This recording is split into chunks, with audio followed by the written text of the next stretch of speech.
not satisfied with their own lives, who are watching you succeed and watching you walk in the new life that God has given you. They're going to want you to come back into the broken world in which they still live. But you have to say, I refuse.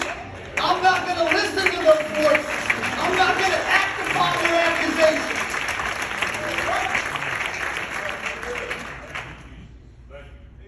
But what about when it's not the enemy and it's not other people? It's the man in the mirror. What about when you're dealing with self-condemnation? It comes when you feel guilty from things that you know you've done in the past. Even if you're living good now, and even if you're faithful in your walk with God now, sometimes you yourself start to look at things and you say, no, there's no way I deserve this.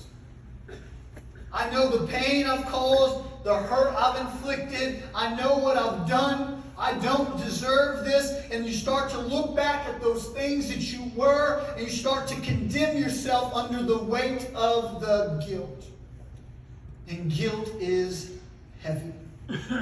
Let me remind you of Proverbs 24:16. For a just man falleth 7 times and rises up again.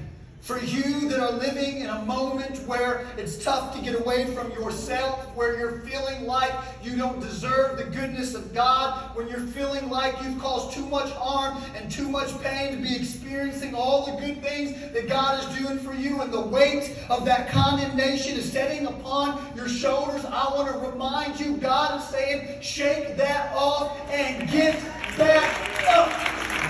Get up. Don't lay on the ground. Don't give up. Don't throw in the towel. Don't allow yourself to be sidetracked. Remember what's at stake. Man, we're not working for something temporal here on earth. We're on track for something glorious. And if Jesus was not condemning this woman in this moment, then why would we condemn ourselves in this way? It's not what he wants for us. John 3:17. For God sent not his Son into the world to condemn the world, but that the world through him might be saved. Not to condemn the world. He didn't send his Son to condemn the world when he was here on earth, when he gave his life on the cross, when he rose again from that grave, and he did not send his Son. Jesus did not come to condemn the world then, and he has not come to condemn the world now.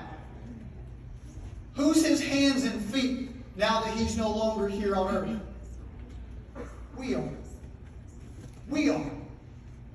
He fills us with his Spirit and empowers us to go and to be a light unto the world.